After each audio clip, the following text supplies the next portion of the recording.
If you're already copying the exact email scripts, funnel templates, and automations from your top competitors and still wondering why nothing's converting, I've been there. I used to believe I just hadn't found the right template yet, that one golden subject line, that one killer offer. But over time, I realized the real reason nothing stuck was because I was just bolting strategies into a broken system. And systems don't scale when they're built to impress marketers instead of match how buyers actually behave. I'm Bob Shu, founder of RevSync. After burning 6 months trying to force fit playbooks that weren't mine, I learned how to build a GTM system from scratch.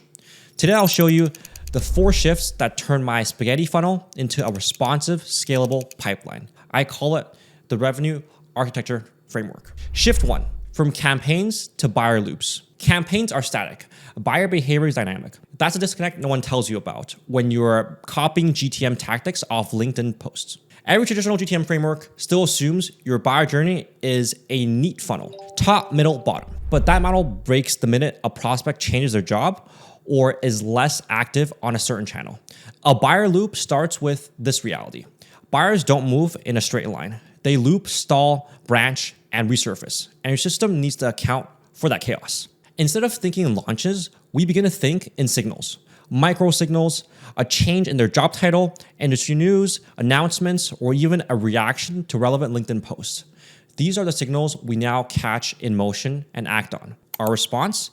A personalized email is sent to that lead, mentioning the change or news, and creates a soft nudge to your offer, all without the manual steps that slows everything down. Shift 2, from templates to modular motions. Copying frameworks from others feels productive. You comment template on their LinkedIn post, and a Google Doc is sent over. Then you just paste it into your sequencer and hit send. It gives you that sense that you're executing and making a lot of progress. But here's the hidden cost. Template-first thinking lacks contextual relevance. It turns your GTM workflow into a paint-by-numbers kit in a world where every buyer behaves differently. What worked for a Series B company with a 6-person sales team and a 60-day deal cycle isn't going to work if you're bootstrapped, running lean, and trying to close deals in 2 weeks. That's why we built what we call modular motions. Think of these like Lego blocks for GTM. Instead of building a rigid one-size-fits-all sequence, we build a library of small dynamic actions that can be mixed, matched, and triggered based on real buyer behavior. So let's say a cold lead comments on 2 LinkedIn posts of the same keyword category.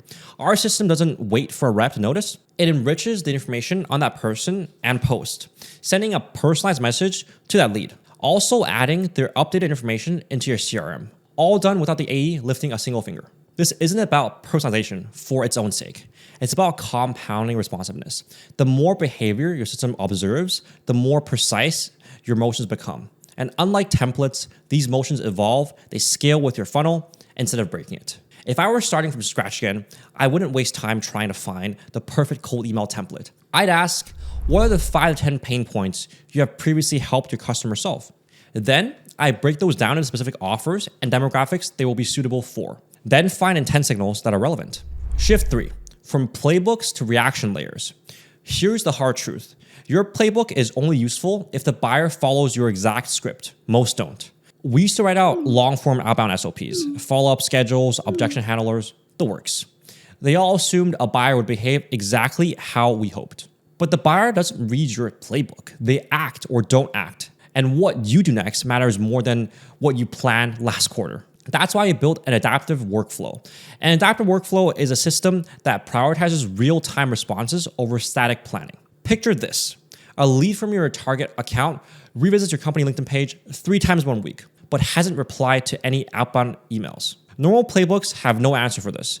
SDRs are stuck guessing, AEs move on, and RevOps doesn't even know what happened. That silence is where a pipeline dies. But with the reaction layer, that signal routes to a clay table that enriches the account via Clayagent and triggers a personalized LinkedIn message in minutes. No waiting for the next step in a static sequence.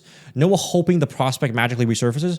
We intercept attention and meet it with action. We do this every day using GTM tools like Clay, HeyReach, NAN, and Make.com. The whole thing runs like a nervous system, detecting, intercepting, and responding. The cost of not having this: slow sales cycles, ghosted sequences, missed buying windows. When you're relying on monthly ops updates to act on buyer behavior, you're just late. After using this, your GTM now behaves more like a reflex than a roadmap.